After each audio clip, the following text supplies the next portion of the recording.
e uma grande crise institucional em relação, inclusive, ao poder legislativo foi criada, quando o presidente, então presidente, hoje réu, Jair Messias Bolsonaro, em seus discursos, tanto o discurso no 7 de setembro aqui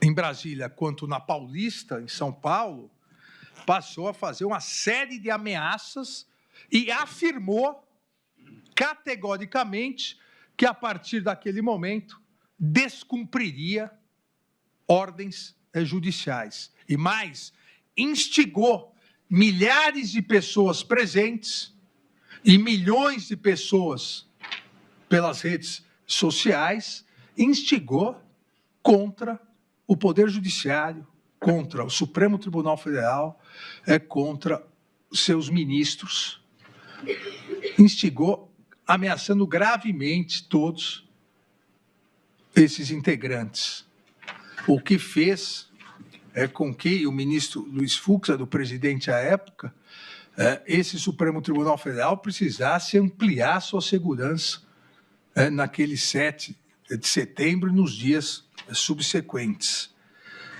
O réu Jair Bolsonaro, se referindo ou se dirigindo ao ministro-presidente, então o ministro Luiz Fux, disse: ou o chefe desse poder enquadra o seu, ou esse poder pode sofrer aquilo que não queremos, porque nós valorizamos, reconhecemos e sabemos o valor de cada poder na República. Ou o chefe desse poder enquadra o seu, ou esse poder pode sofrer aquilo que não queremos.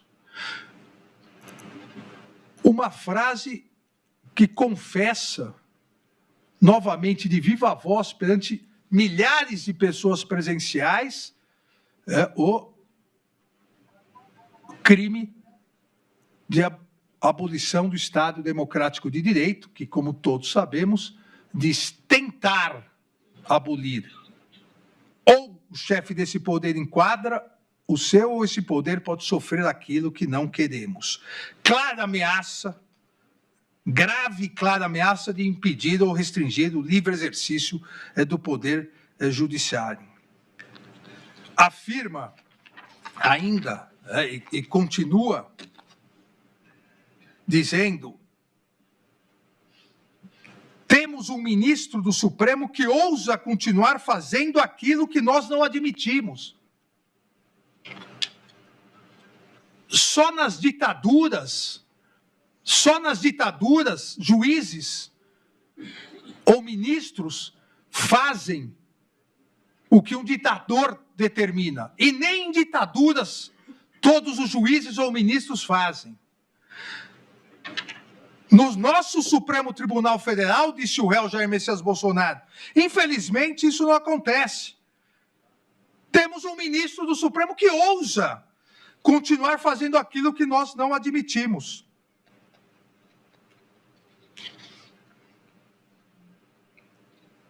Dizer a esse indivíduo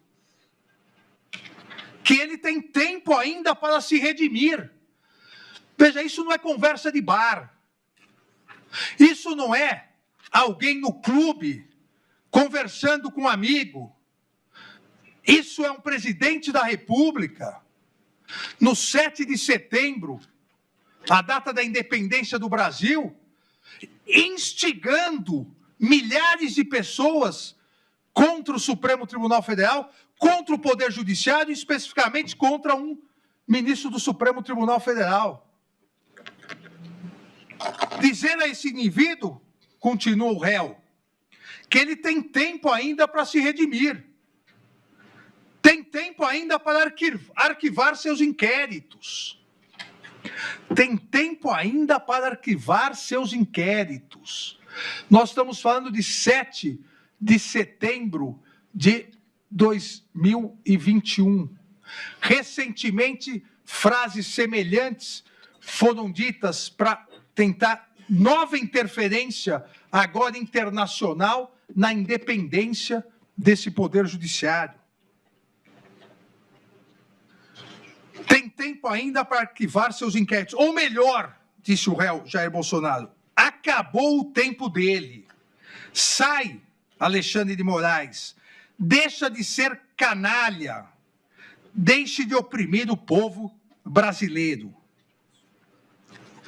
Dizer a vocês que qualquer decisão do senhor Alexandre de Moraes, esse presidente não mais cumprirá. A paciência do nosso povo já esgotou. Ele tem tempo ainda de cuidar da tua vida. Qualquer pessoa decente e de boa fé sabe que um líder político, num alto cargo, instigando, insuflando milhares de pessoas dessa forma, aumenta exponencialmente as agressões, ameaças ao Supremo Tribunal Federal, aos ministros do Supremo Tribunal Federal e às suas famílias. Atitudes criminosas confessadas no dia 7 de setembro. Não há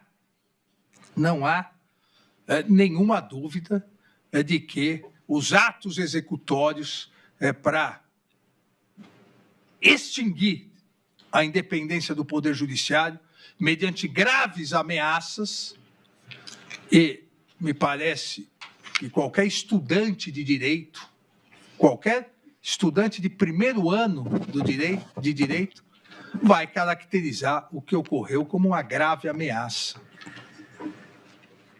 E também a consecução de não entregar o poder, manter o seu grupo no poder, só saindo preso, morto ou com a vitória, como afirmou o réu.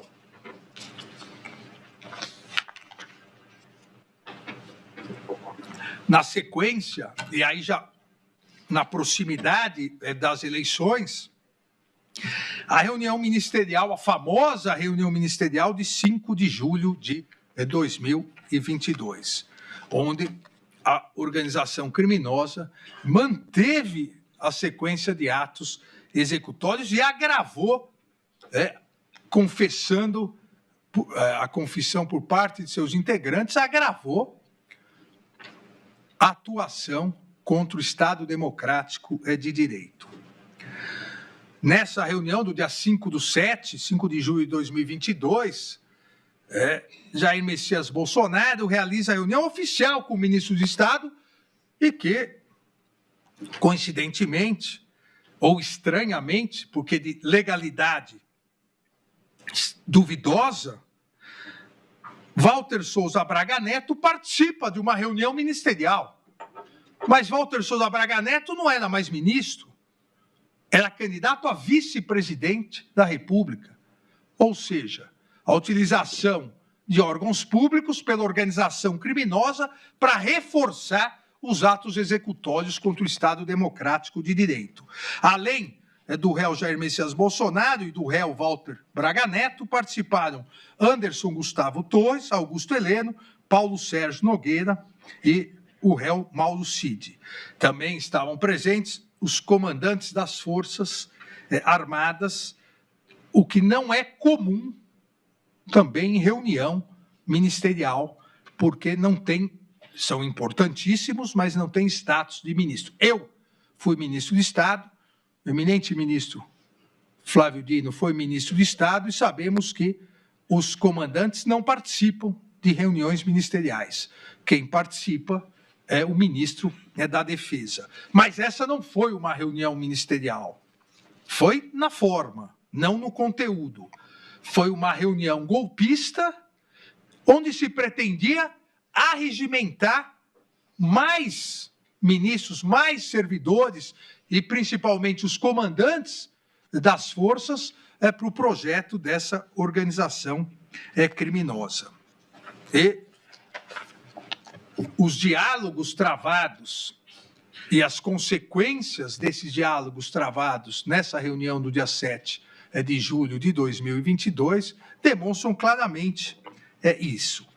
Começa o réu Jair Bolsonaro instigando seus colaboradores a, novamente, disseminarem gravíssima desinformação de fraudes nas urnas eletrônicas e fraudes praticadas pelo Tribunal Superior Eleitoral.